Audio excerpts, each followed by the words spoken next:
c'est Jean-François. Moi, c'est Sylviane. Bienvenue dans l'Obélix.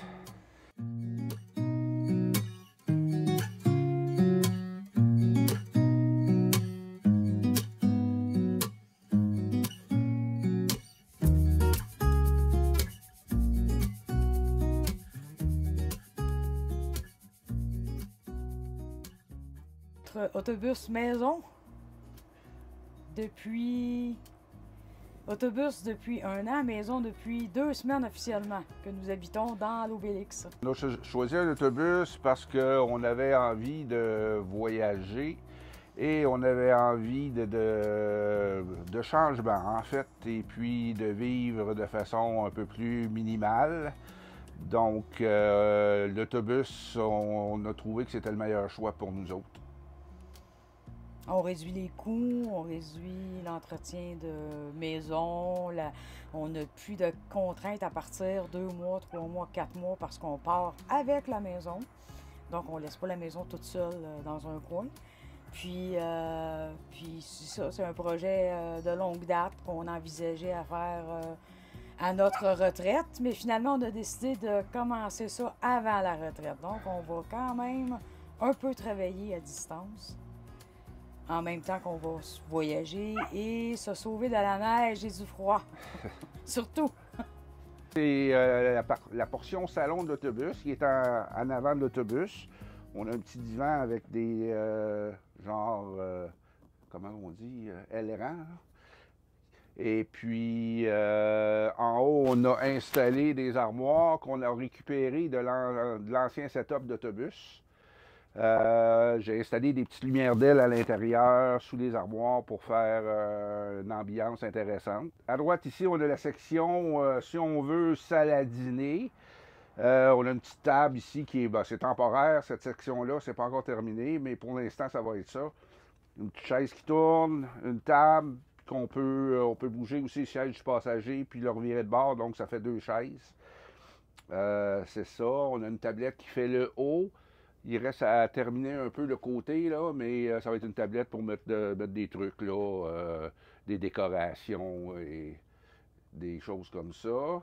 Dans la section cuisine, on a les armoires avec, c'est tout barré, avec la vaisselle qui est en haut, le comptoir de cuisine avec l'évier, puis notre poêle à 2 ronds, puis encore du rangement en dessous, qui est très pratique. Ici, on a un petit four, le micro-ondes, le panneau de contrôle pour les équipements électriques, pour les panneaux solaires et la génératrice. On a le Berkey qui est placé ici. Face à la cuisine, on a un petit comptoir lunch avec une belle planche en érable sur laquelle on a mis de l'époxy. Un petit mur avec du bois de pin que j'avais chez moi et qu'on a préparé avec, puis on a mis 2 bancs qui se tournent, donc ça fait un beau petit comptoir lunch pour déjeuner ou pour dîner, c'est agréable. Et un petit peu plus loin, du même côté, on a les armoires ici, avec encore deux petites lumières LED au plafond, qui éclairent, c'est parfait ça. Puis ici, on a le garde-manger, qui est là, puis en dessous ici, avec le frigidaire. Bon, ici, on a la salle du roi. J'ai mon trône qui est ici, bien installé, qui est bien pratique. On a notre petit lavabo, petit rangement avec le dessus en tuile. On a des beaux petits miroirs qui sont bien pratiques. Et derrière moi, il y a des armoires, du rangement, une pharmacie qu'on a installée, un petit meuble qu'on a fait. Donc, ça donne encore beaucoup de rangement dans la salle de bain. Tout est là, tout est pratique. Dans la salle de bain, face au trône, on a la douche, qui est une belle grandeur de douche, avec des panneaux de douche qu'on a fait faire sur mesure. C'est une photo que j'ai prise lors de notre dernier voyage qui est imprimée sur les panneaux. C'est très intéressant. C'est une compagnie de Thetford Mines qui fait ça. Ça s'appelle Pixo. Donc, si jamais vous en voulez, allez les voir. Ils donnent un super service. Donc, on est toujours dans la chambre à coucher. On a 2 belles fenêtres. Un lit qui est... c'est un lit grandeur double. On l'a fait plus petit qu'un queen juste pour avoir un peu plus d'espace parce qu'un queen aurait rentré. Mais nous autres, on voulait plus d'espace alentour du lit. Et puis, au-dessus du lit, on a des armoires qui sont là pour tout notre linge qui est installé là. Le surplus de linge, il est dessous dans les coffres. Bon, pour la partie technique de l'autobus, si on veut, ou énergétique, on est pratiquement autonome. Au niveau électricité, on a une génératrice de 5000 watts. On a aussi 10 panneaux solaires sur le toit qui donnent 3400 watts de panneaux solaires et 12 batteries au lithium qui donnent 16 000 et quelques ampères-heure. Donc, avec tout cet équipement, on est pratiquement autonome au niveau électricité. On n'a pas besoin de se brancher. On peut camper ou arrêter n'importe où. On ne sera jamais mal pris. On a aussi à peu près 65 gallons pour de l'eau fraîche et 70 gallons pour l'eau noire, qui nous permet de passer presque une semaine sans avoir besoin de mettre d'eau dans notre système.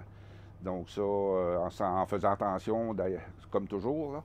Mais donc, comme ça, on est bon. On serait bon pour être une semaine stationné dans le milieu du désert sans aucun problème. Ou dans le milieu d'un banc de neige. Donc, c'est ça. L'autobus est équipé de 2 systèmes de chauffage. Premièrement, il y a une thermopompe murale qui sert à chauffer et climatiser. On a aussi un système qui s'appelle Aqua. Système au glycol, donc qui circule un peu partout dans l'autobus. On a des petits radiateurs un peu partout, puis ça chauffe toutes les pièces de l'autobus de façon indépendante.